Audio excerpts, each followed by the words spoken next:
بسم اللہ الرحمن الرحیم۔ السلام علیکم۔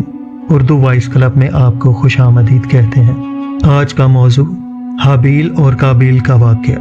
حضرت آدم علیہ السلام کی زندگی میں ان کے دو بیٹوں حابیل اور قابیل کا ایک اہم واقعہ رونما ہوا، جسے قرآن کریم میں بھی بیان کیا گیا ہے۔ حضرت آدم علیہ السلام اور حضرت حوا سلام اللہ علیہ کو اللہ تعالیٰ نے اپنی قدرت سے پیدا فرمایا، پھر ان دونوں کے ملاپ سے نسل انسانی کی ابتدا فرمائی، جیسا کہ سورۃ النساء میں ارشاد باری تعالیٰ ہے: اے لوگو اپنے رب سے ڈرو جس نے تمہاری پیدائش ایک جان سے کی، پھر اسی سے اس کا جوڑ پیدا فرمایا، پھر ان دونوں میں سے بکثرت مردوں اور عورتوں کی تخلیق کو پھیلا دیا، اور ڈرو اس اللہ سے جس کے واسطے سے تم ایک دوسرے سے سوال کرتے ہو، اور قرابتوں میں بھی تقوی اختیار کرو، بے شک اللہ تم پر نگہبان ہے۔ روایات میں ہے کہ سیدہ حوا سلام اللہ علیہ 20 یا 40 مرتبہ حضرت آدم علیہ السلام سے حاملہ ہوئیں۔ ہر حمل میں دو بچے پیدا ہوئے، ایک لڑکا اور ایک لڑکی۔ جب یہ بچے جوان ہو جاتے تو حضرت آدم علیہ السلام ایک حمل کے لڑکے کا دوسرے حمل کی لڑکی سے نکاح فرما دیا کرتے تھے۔ ایک تو یہ اللہ تعالیٰ کی طرف سے حکم تھا، اور دوسرا یہ تھا کہ انسان صرف حضرت آدم علیہ السلام کی اولاد میں سے ہی ہونے تھے، کسی اور جنس سے نہیں، تو ایک دوسرے کے ساتھ نکاح کرنے کے علاوہ اور کوئی صورت ہی نہ تھی۔ انہی اولاد میں قابیل اور حابیل دو لڑکے تھے، جن کے ساتھ ایک لڑکی بھی پیدا ہوئی۔ روایات میں ہے کہ قابیل کے ساتھ جو لڑکی پیدا ہوئی وہ بہت خوبصورت تھی اور اس کا نام اقلیمہ تھا، جبکہ حابیل کے ساتھ پیدا ہونے والی لڑکی لیوزا کم خوبصورت تھی۔ جب حضرت آدم علیہ السلام نے شرعی دستور کے مطابق قابیل کا نکاح لیوزا سے اور حابیل کا اقلیمہ سے کرنا چاہا تو قابیل اس پر راضی نہ ہوا اور مطالبہ کیا کہ میرا نکاح اقلیمہ کے ساتھ ہی کیا جائے۔ حضرت آدم علیہ السلام نے اس سے فرمایا: اقلیمہ تیرے ساتھ پیدا ہوئی ہے، لہٰذا وہ تیری بہن ہے، اس کے ساتھ تیرا نکاح حلال نہیں۔ قابیل کہنے لگا: یہ تو آپ کی رائے ہے، اللہ تعالیٰ نے یہ حکم نہیں دیا۔ اس پر حضرت آدم علیہ السلام نے فرمایا کہ اگر تم یہ سمجھتے ہو تو تم دونوں اپنی قربانی پیش کرو، جس کی قربانی قبول ہو گئی وہی اقلیمہ کا حقدار ہوگا۔ اس زمانے میں قربانی قبول ہونے کی علامت یہ ہوتی کہ آسمان سے ایک آگ اتر کر اسے کھا جاتی تھی۔ قابیل کھیتی باڑی کا کام کرتا تھا اور حابیل بکریاں چراتے تھے۔ قابیل ہلکی قسم کی گندم کا ایک ڈھیر قربانی کے طور پر لایا، جبکہ حابیل نے رضائے الہی کے لیے ایک عمدہ قسم کی بکری قربانی کے لیے پیش کی۔ پھر گندم اور بکری کو پہاڑ پر رکھ دیا گیا۔ اس کے بعد حضرت آدم علیہ السلام نے دعا فرمائی تو آسمان سے آگ نازل ہوئی اور اس نے حابیل کی قربانی کو لے لیا اور قابیل کی گندم کو چھوڑ دیا۔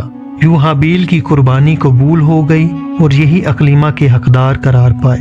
حابیل کی قربانی قبول ہونے پر قابیل کے دل میں بغض و حسد پیدا ہوا، اور جب حضرت آدم علیہ السلام حج کے لیے مکہ مکرمہ تشریف لے گئے تو قابیل نے حابیل سے کہا: میں تجھے قتل کر دوں گا۔ حابیل نے کہا: کیوں؟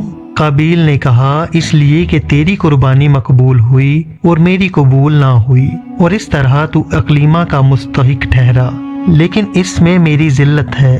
حابیل نے جواب دیا کہ اللہ تعالیٰ صرف ڈرنے والوں کی قربانی قبول فرماتا ہے۔ حابیل کے اس قول کا مطلب تھا کہ قربانی قبول کرنا اللہ تعالیٰ کا کام ہے، وہ متقی لوگوں کی قربانی قبول فرماتا ہے۔ تو متقی ہوتا تو تیری قربانی قبول ہوتی۔ اب اگر تیری قربانی قبول نہیں ہوئی تو یہ خود تیرے افعال کا نتیجہ ہے، اس میں میرا کیا قصور ہے؟ اگر تو مجھے قتل کرنے کے لیے میری طرف ہاتھ بڑھائے گا تو میں تجھے قتل کرنے کے لیے ایسا نہیں کروں گا، کیونکہ میں نہیں چاہتا کہ میری طرف سے ابتدا ہو، حالانکہ میں تجھ سے قوی و توانا ہوں۔ یہ صرف اس لیے کہ میں اللہ تعالیٰ سے ڈرتا ہوں اور یہ چاہتا ہوں کہ میں گناہ گار نہ بنوں، بلکہ میرے قتل کرنے کا گناہ اور تیرا سابقہ گناہ یعنی والد محترم کی نافرمانی، حسد اور خدائی فیصلے کو نہ ماننے کا سارا گناہ تیرے اوپر ہی پڑے۔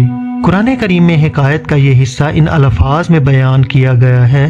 سورۃ المائدہ میں ارشاد باری تعالیٰ ہے کہ اے نبی مکرم، آپ ان لوگوں کو آدم علیہ السلام کے 2 بیٹوں حابیل و قابیل کی خبر سنائیں جو بالکل سچی ہے۔ جب دونوں نے اللہ کے حضور ایک ایک قربانی پیش کی سو ان میں سے ایک یعنی حابیل کی قبول کر لی گئی اور دوسرے قابیل سے قبول نہ کی گئی، تو اس نے حابیل سے حسدن و انتقامن کہا، میں تجھے ضرور قتل کر دوں گا۔ اس نے جواباً کہا، بے شک اللہ پرہیزگاروں سے ہی نیاز قبول فرماتا ہے، اگر تو اپنا ہاتھ مجھے قتل کرنے کے لیے میری طرف بڑھائے گا تو پھر بھی میں اپنا ہاتھ تجھے قتل کرنے کے لیے تیری طرف نہیں بڑھاؤں گا، کیونکہ میں اللہ سے ڈرتا ہوں جو تمام جہانوں کا پروردگار ہے۔ میں چاہتا ہوں کہ مجھ سے کوئی زیادتی نہ ہو اور میرا گناہ قتل اور تیرا اپنا سابقہ گناہ جس کے باعث تیری قربانی نامنظور ہوئی سب تو ہی حاصل کر لے، پھر تو اہل جہنم میں سے ہو جائے گا اور یہی ظالموں کی سزا ہے۔ حابیل کی خوف خدا پر مشتمل اس تمام گفتگو کے بعد بھی قابیل اپنی شہوت کی تسکین کے لیے نفس امارہ کے شر کا شکار ہو کر اپنے بھائی کو قتل کرنے کے ارادے پر ڈٹا رہا اور بالآخر قابیل نے حابیل کو کسی طریقے سے قتل کر دیا اور جو دنیا و آخرت کا خسارہ اٹھایا۔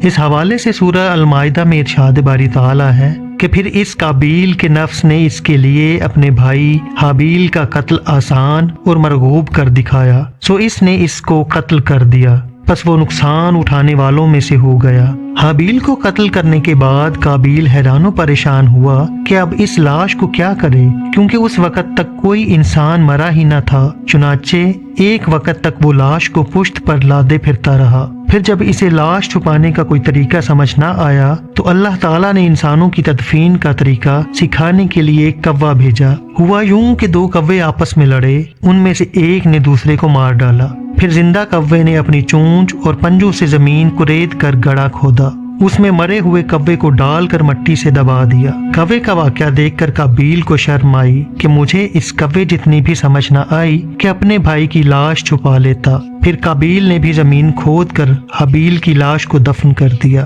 اس حوالے سے سورۃ المائدہ میں ارشاد باری تعالیٰ ہے، پھر اللہ نے ایک کوا بھیجا جو زمین کریدنے لگا تاکہ اسے دکھائے کہ وہ اپنے بھائی کی لاش کس طرح چھپائے۔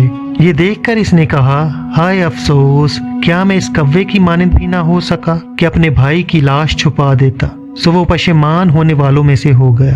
حابیل کو قتل کرنے کے بعد قابیل کا بہت برا حال ہوا۔ امام مجاہد رحمۃ اللہ علیہ سے مروی ہے کہ جب قابیل نے اپنے بھائی کو قتل کر دیا تو اسی دن سے اللہ تعالیٰ نے اس کا ایک پاؤں پنڈلی سمیت اس کی ران کے ساتھ ملا دیا اور یہ قیامت تک یوں ہی ملا رہے گا۔ اس کا چہرہ سورج کی طرف کر دیا کہ جس طرف سورج گھومتا اسی طرف اس کا چہرہ گھوم جاتا تھا۔ حضرت عبد الرحمن بن فضالہ رحمۃ اللہ علیہ سے مروی ہے کہ جب قابیل نے حابیل کو قتل کر دیا تو اللہ تعالیٰ نے اس کی عقل زائل اور دل میں سمجھنے کی صلاحیت ختم کر دی، یہاں تک کہ وہ مر گیا۔ قابیل کا اخروی عذاب بھی بہت سخت ہوگا، جیسا کہ حضرت عبداللہ رضی اللہ تعالی عنہ سے روایت ہے کہ حضور نبی کریم صلی اللہ علیہ وسلم نے فرمایا کہ کسی جان کو ظلماً قتل نہیں کیا جاتا مگر اس کے خون ناحق میں حضرت آدم علیہ السلام کے پہلے بیٹے کا حصہ ضرور ہوتا ہے، کیونکہ اسی نے پہلے ظلماً قتل ایجاد کیا۔ اس سے معلوم ہوا کہ قیامت کے دن قابیل کو قتل کے گناہ کی سزا ملے گی اور ان قاتلین کے گناہ کے قتل کی سزا بھی ملے گی جو قیامت تک کسی کو ناحق قتل کر کے جان سے ماریں گے۔ ویڈیو اچھی لگی ہو تو لائک، شیئر اور سبسکرائب ضرور کیجیے گا۔ اپنی دعاؤں میں یاد رکھیے گا۔ اللہ حافظ۔